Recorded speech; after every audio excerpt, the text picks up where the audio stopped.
Hello students, this section of information of the video carries the information regarding the changes which occurs in our daily life, and that's why the chapter name is changes around us.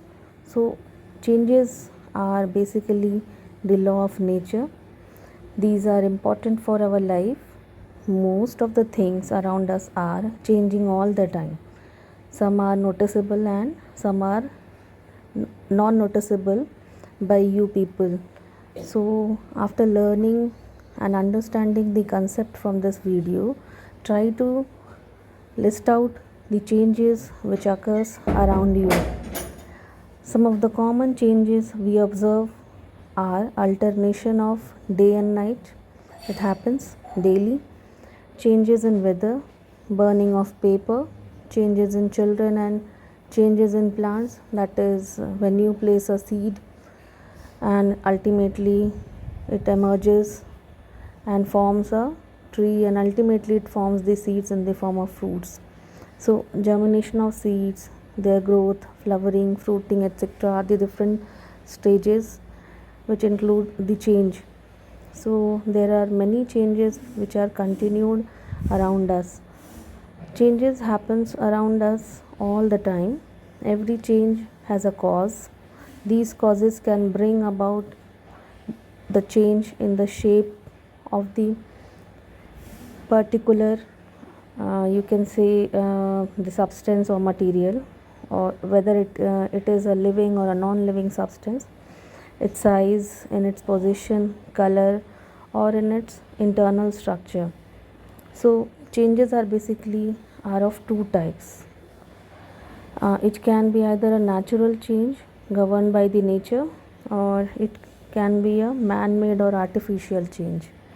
So some of the changes which can be reversed, and some of them they are irreversible in nature, like when we form ice from the water, after melting of the ice it can be reformed or refreeze to form the ice back. And likewise, if you burn piece of paper, or if your mother cooks food, so these are some changes in which the form of the substance it cannot be bring back to its previous form. So some changes are beneficial and some are harmful to us. Example, ripening of fruits is a beneficial change. On another hand, spoiling of cooked food is a harmful change.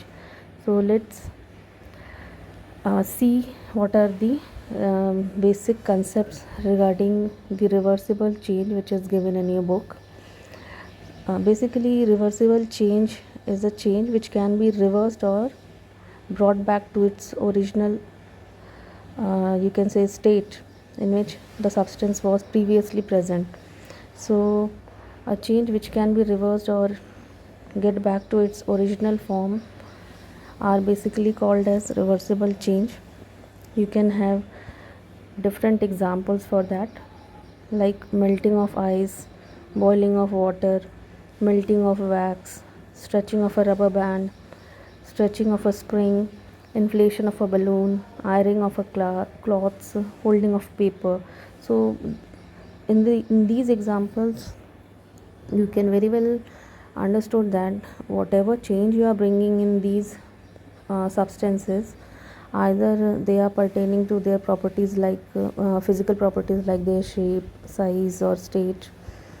So whatever change is being happening in them, it can be reversed or it can be brought into their previous state or in their previous forms.